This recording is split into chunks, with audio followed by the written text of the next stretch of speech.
I came back home 4 months ago, during spring break. Most of the kids my age rushed toward beaches or packed clubs, chasing that wild slice of freedom they swore college was all about. Me? I couldn't wait to leave all of that behind and drive back to the quiet town where I grew up. It wasn't a glamorous place.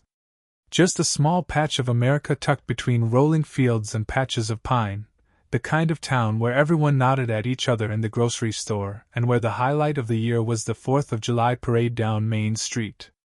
People sometimes called it a modern-day Mayberry. There was safety in routine, in knowing the people who lived on either side of you, and trusting that crime was something that only really happened on TV.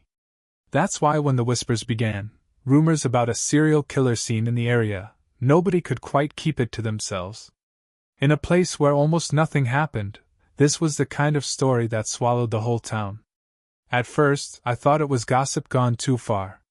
The same way a raccoon knocking over someone's trash became a story about a prowler, or the sound of a branch cracking became a tale of trespassers in the woods. But then the local news ran the story, confirming the sightings, and everything changed. People looked at each other differently at the diner. Windows that were once left open for the spring breeze got locked tight.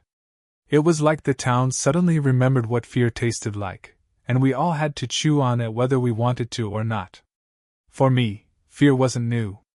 My parents used to tease me for being overly cautious, always double-checking locks, never comfortable walking alone at night, even back on campus. My reputation as a nervous wreck was so familiar that I almost laughed when I realized it was the same week I'd come back home that my parents decided to take a second honeymoon. They hesitated to leave me alone. But I smiled, assured them I was old enough now that I could take care of myself. I didn't want to ruin their trip. They deserved it. They made me promise, lock the doors, check the windows, keep the porch light on. And I did. The day after they left, I called up my old friend Claire. We'd known each other since middle school, though college had kept us apart. Sure, we messaged and Skyped now and then, but that wasn't the same. Claire was the kind of person who lived for scares, haunted houses, horror films, ghost tours. She thrived on the rush I tried to avoid. That night, she came over with a backpack, laughing about how I still kept my room the same way as in high school. She teased me about my paranoia too, trying to bring up the talk of the serial killer, but I waved it off. I didn't want to feed my own fear. Of course, when it came time to pick a movie, she chose Halloween. She said it was appropriate, and maybe she was right, but all I could think was that she treated real fear like it was some kind of holiday. While the opening credits rolled, I busied myself in the kitchen making popcorn. I hummed along to the radio to drown out the slashing violin strings from the TV. That was when a scream ripped through the air, sharp, real, not the kind that came from actors reading a script. I froze. The popcorn stopped rattling in the microwave. My heartbeat thundered in my ears as I bolted into the living room. Claire sat wide-eyed on the couch, pale, swearing it hadn't been her. For a moment, we both stood in silence, waiting for something, anything, to explain it. The movie wasn't even at a frightening part yet. Finally, Claire muttered that it must have been the wind. The gusts outside howled hard against the siding that night, and I forced myself to believe her. We finished the movie, though my hands shook as I shoveled popcorn into my mouth. Later we went to bed, both pretending not to hear the restless shifting in the dark. Morning came with coffee and casual chatter, but all of it shattered the second I walked Claire out to her car. That was when we saw the flashing lights. Police cruisers, an ambulance parked at the house just next door. It was the Johnsons' place. A sweet couple in their late 40s, parents to 3 kids, 2 little boys and a girl about 13. I'd seen them playing with their dog just last week. I knew their laughter. And now I stood frozen as paramedics rolled 3 stretchers out the front door. I didn't want to believe it. The mother sat hunched on the porch steps, her face hidden in her hands, sobbing the kind of sobs that came from the pit of the soul. Her husband sat beside her, pale, shaking. Before I could even approach, I knew. Later, on the news, the truth spilled out in a way that made me sick. The parents had gone out to dinner. They returned late, saw the house dark, and assumed the kids were in bed. But the next morning, the mother went upstairs to wake them, and found them hanging. Their eyes were gone, nothing but bloody hollows left behind. Their stomachs had been slashed open, organs tossed carelessly on the floor like butcher scraps. I ran from the TV and vomited into the sink. I tried to shake it off. I couldn't reconcile it. But the image of those stretchers never left me. That day I was supposed to meet Claire for shopping. Instead, I called her and cancelled, mumbling about not feeling well. The truth was, I couldn't even step outside without looking at every shadow as though it might lunge at me. She must have heard the fear in my voice because she offered for me to come over that evening. I said yes without hesitation. The last place I wanted to be was in that house by myself, with the memory of 3 dead children only one wall away. That night, Claire picked another horror movie.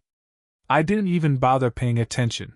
I just buried my face in my phone, scrolling through videos, forcing my brain into anything that wasn't blood or screams. When I finally came home the next morning, I noticed something I couldn't ignore. The house wasn't how I had left it. A chair nudged just out of place. A pile of junk mail disturbed. A faint smell of something sour that wasn't there before. I froze in the doorway, every muscle tight. Then instinct kicked in and I dialed the police. 2 officers swept through, flashlights combing corners, asking routine questions. When they came back, they gave me the kind of polite lie cops are trained to tell. "Probably just a botched burglary," one said. But I wasn't fooled. Nothing had been taken. And I knew in my bones, that whoever had killed those kids had been inside my house too. By the 3rd night alone, my nerves were frayed raw. Claire could tell. She finally agreed to come back over, though she rolled her eyes at my paranoia. "We'll watch something light," I insisted. So we put on a Disney film. I clung to the familiar colors and songs, trying to push the horror away. For a little while it worked.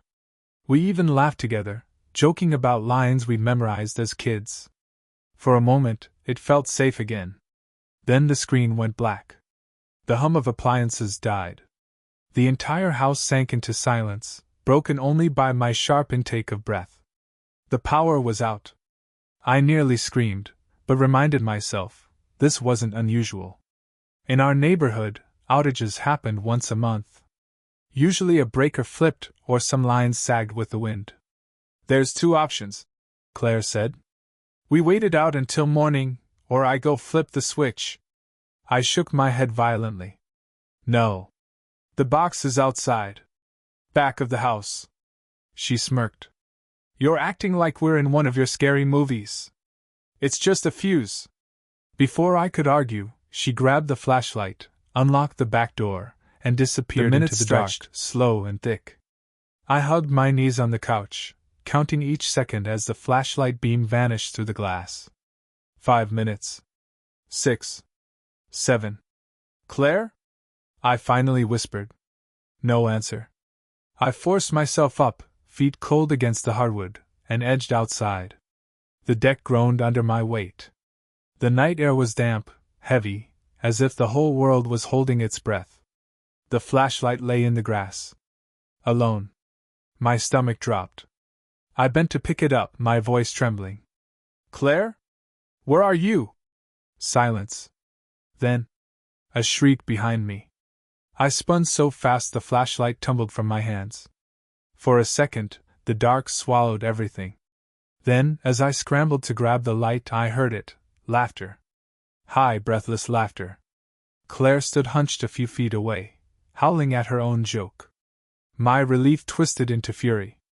"That's not funny," I snapped. "You know how scared I get." She wiped tears from her eyes, still giggling. "I'm sorry. I couldn't resist." But then her tone changed.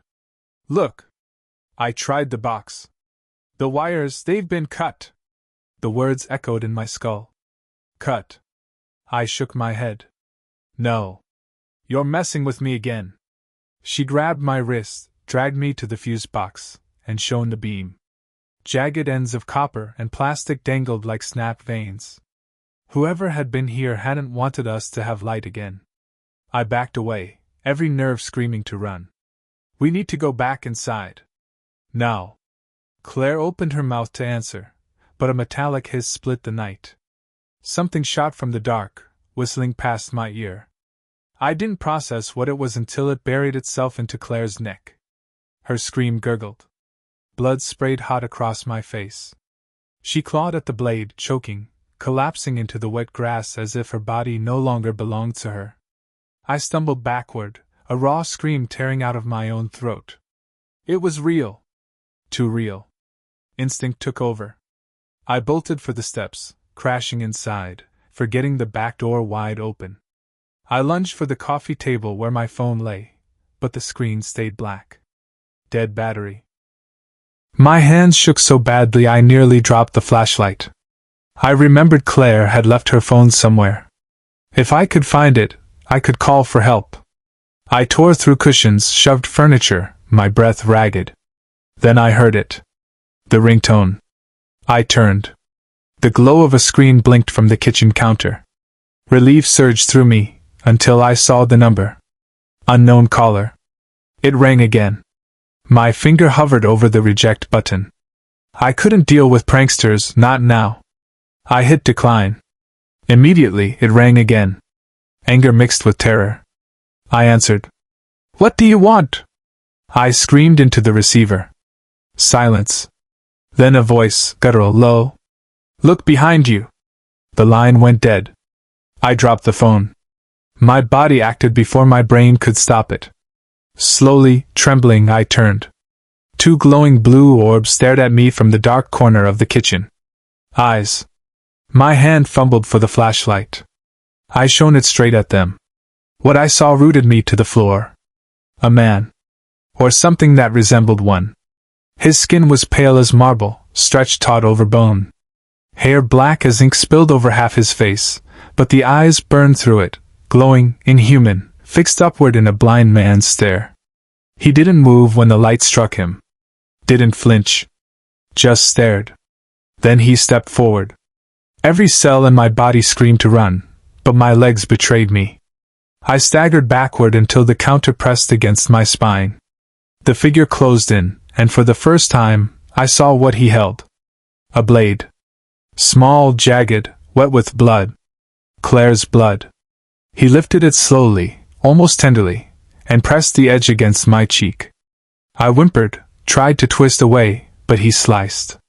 The pain seared, hot and sharp, and blood poured down my face. He leaned in, inhaled deeply, and then he licked the wound. His tongue slid across my skin, savoring every drop. Tears streamed down my face. I wanted to scream, to beg, to do anything, but his grip locked around my wrists like iron. Why? I sobbed. Why are you doing this? What did I do? His expression didn't change. His voice was barely a whisper. You weren't here. Then he raised the blade to my eye. The pain was white-hot, exploding in my skull the second the knife pierced my eye. I screamed, but it was cut short, swallowed by the blackness that rushed in as the world vanished from the right side of my vision. My body convulsed, writhing against his iron grip, but it was no use. Then nothing. When I opened my eyes again, everything was blurred and sterile. A beeping sound pulsed faintly beside me. The scent of antiseptic burned my nostrils. I was in a hospital.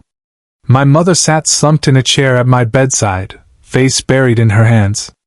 My father hovered nearby, eyes red-rimmed, a paper cup of cold coffee forgotten in his grip. The moment I stirred, they both lunged forward. Relief and anguish collided on their faces. "Oh God!" my mother whispered, pressing her forehead to my hand. It took me a moment to understand what had happened. And nightmares. Sleep became impossible.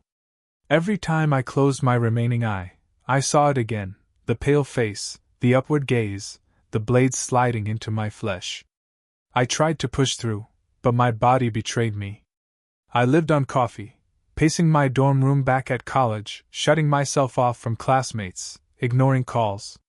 People began to whisper that I was unraveling. But I wasn't crazy. Because every creak in the hall, every shadow on the wall, I swore it was him. The news called him the Sightless slaughterer.